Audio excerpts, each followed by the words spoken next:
ADM Naveen Babu വഴിവിട്ട കാര്യങ്ങൾ ചെയ്യാത്ത ഒരാൾ തന്നെയായിരുന്നു. അത് അദ്ദേഹവുമായി ബന്ധപ്പെട്ട ഓരോ വ്യക്തികളും പറയുന്ന കാര്യങ്ങൾ തന്നെയാണ്. എന്നാൽ അദ്ദേഹത്തിന്റെ മരണശേഷം അദ്ദേഹം ആത്മഹത്യ ചെയ്തതിന് കാരണം അദ്ദേഹം ഒരു അഴിമതിക്കാരനായിരുന്നു എന്നുള്ള രീതിയിലാണല്ലോ. അങ്ങനെയാണ് ഈ ഒരു കാര്യങ്ങളെല്ലാം വരുത്തി തീർത്തത്. ഈ ഒരു ധാരണ തന്നെയാണ് പെട്രോൾ പമ്പിനായിട്ട് അപേക്ഷ നൽകിയ TV പ്രശാന്ത് ADMനെ 1 ലക്ഷം രൂപ കൈക്കൂലി വാങ്ങി എന്നുള്ള ആരോപണം ഉന്നയിച്ചത്. ഈ TV പ്രശാന്തിനോടൊപ്പം തന്നെ നമ്മുടെ ജില്ലാ പഞ്ചായത്ത്, കണ്ണൂരിലെ ജില്ലാ പഞ്ചായത്ത് മുൻ പ്രസിഡന്റായ PP ദിവ്യയും ഈ ഒരു ആരോപണം ഏറ്റുപിടിച്ച് തന്നെയാണ് ഈ ഒരു യാത്രയപ്പ് യോഗത്തിന് എത്തിയതും നവീൻ ബാബുവിനെ പരസ്യമായിട്ട് അപമാനിച്ചതും. എന്നാൽ ഇതൊരു വ്യാജ കഥയാണ് എന്നാണ് ADMന്റെ കുടുംബം വാദിക്കുന്നത്. ADMന്റെ കുടുംബം മാത്രമല്ല, ഈ അദ്ദേഹത്തെ അറിയാവുന്ന ഒട്ടുമിക്ക ആളുകളും, അതുപോലെ ഈ ഒരു കേസുമായി ബന്ധപ്പെട്ട് അരിയാഹാരം കഴിക്കുന്ന ഓരോ മലയാളികൾക്കും മനസ്സിലാകാൻ സാധിക്കുന്നുണ്ടല്ലേ.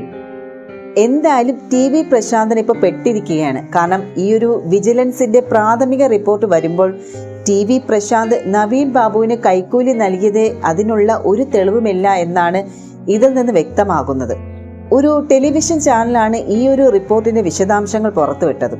ഈ നവീൻ ബാബുവിന് കൈക്കൂലി കൊടുത്തു എന്നുള്ള ഈ പ്രശാന്തിന്റെ മൊഴിയല്ലാതെ മറ്റ് തെളിവുകൾ തന്നെ പ്രത്യേകിച്ചൊന്നുമില്ല.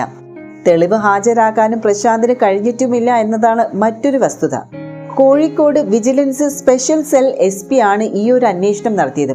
എന്നാൽ പ്രശാന്തിന്റെ ചില മൊഴികൾ സാധൂകരിക്കുന്ന തെളിവുകളും ദൃശ്യങ്ങളും ഉണ്ടെന്നുള്ള ഈ റിപ്പോർട്ടിൽ പറയുന്നുണ്ട്.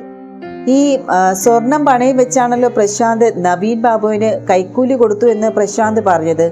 ഈ സ്വർണം പണയം വെച്ചത് മുതൽ ADMന്റെ ക്വാർട്ടേഴ്സിലേക്ക് എത്തുന്നത് വരെയുള്ള മൊഴികളിൽ തെളിവുകളുണ്ട് എന്നുള്ള റിപ്പോർട്ട് പറയുന്നുണ്ട് കേട്ടോ.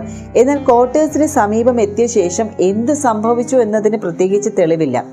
ഒക്ടോബർ 5 സ്വർണം പണയം വെച്ചതിന്റെ രസീത് പ്രശാന്ത് കൈമാറിയിട്ടുണ്ട്. ഒക്ടോബർ 6 പ്രശാന്തും നവീൻ ബാബു 4 തവണ ഫോണിൽ സംസാരിച്ചു. ഈ വിളികൾക്കൊടുവിലാണ് ഇരുവരും തമ്മിലെ കൂടിക്കാഴ്ച. ഒക്ടോബർ 8 പെട്രോൾ പമ്പിന് NOC ലഭിക്കുകയും ചെയ്തു. കൈക്കൂലി കൊടുത്തു എന്നുള്ള കാര്യം ഒക്ടോബർ 10 വിജിലൻസിനെ അറിയിക്കുന്നത്. പ്രശാന്തിന്റെ ബന്ധുവാണ് കണ്ണൂർ വിജിലൻസ് DYSPയെ വിളിച്ച് ഈ ഒരു കാര്യം പറയുന്നത്.